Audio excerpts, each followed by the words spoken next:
Hey everybody, just wanted to do kind of a quick video. I'm aboard one of the really nice Westsail 32s that I've ever seen, and one of the things that they have that's especially like just almost a perfect system is their propane to their stove with the solenoid, all that stuff. So I figured if I see a representation of a safe and efficient and a really good system, I figured I'd share it for anybody who's looking to try and set one up for themselves. So we'll start out up at the propane tank, and then we'll go from there.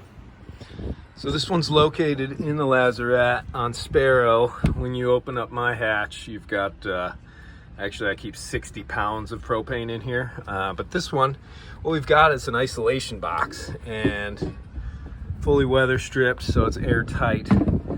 And we've got a 10-pound, or yeah, it looks like a 10-pound tank in there.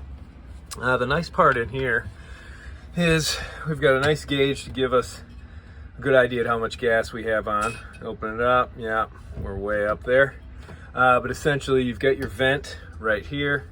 And then right now, because the solenoid switch failed, it's been rerouted, so it's directly going down and to the range. So normally this would go from the vent to the solenoid switch, and then from the solenoid switch down into the controls and then to the range, and we'll show you how to do that. But essentially to make this system safe, and it's just temporary until it gets fixed, what you do is when you turn the range on, use it and then keep that lit, come up here, turn the gas all the way off, and then you're going to burn up any last bits of propane in the line, which is what you really want to do.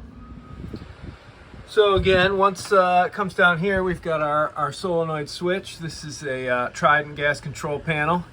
So before we could light it, we would turn that on. It's going to give us power. It's got the alarm there if it pops, and then you push a little kind of pin in there to reset it if it does go off. But essentially now at this point, we have a lovely range here.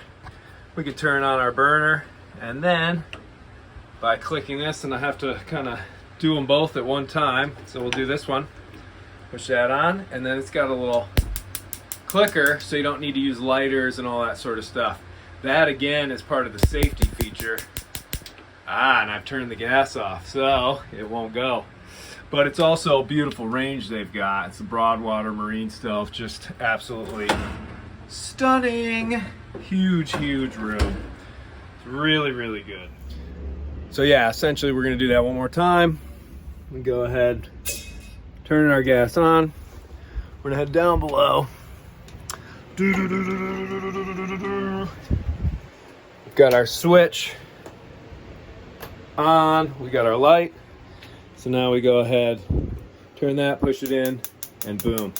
Hold it in for a few seconds, and we're good to go. So now it's burning, and what we can do to try and make this sort of simplified system work safely is we would use it, and then we'll go ahead and shut it off. Right up here at the tank. So we'll close it, and down there we should see that within just a few seconds, that sucker is gonna burn right out. And that means all the gas is out of the tanks. You know, propane's a pretty dangerous thing to have on a boat. You can imagine a lot of pitfalls. Sometimes having an alarm in the bilge is a pretty good idea. And you wanna keep it safe. You don't wanna be sailing around in a bomb, that's for sure.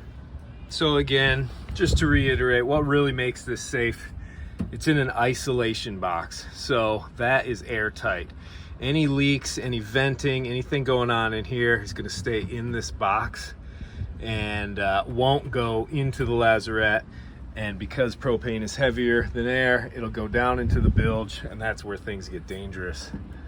So this gets latched right in.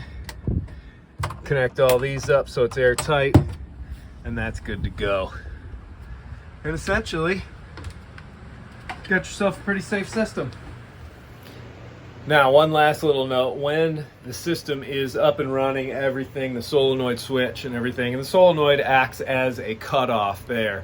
So instead of actually going up, turning off the gas, for convenience, when everything is running right, you can utilize the stove, and once you're finished, then you'll go ahead, turn that guy off, and the stove will essentially burn out. So it is, once again, kind of a dangerous thing to have on a boat, but so is all the electrical, so is all the batteries, so is all the lithium.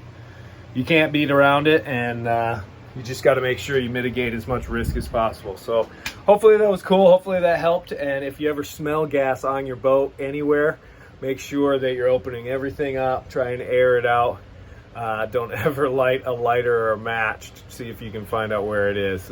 Sniff around, but make sure you ventilate the place first so you don't get caught out. It's pretty bad. So safe sailing, everybody. Hopefully that was a little bit informative. All right, till next time.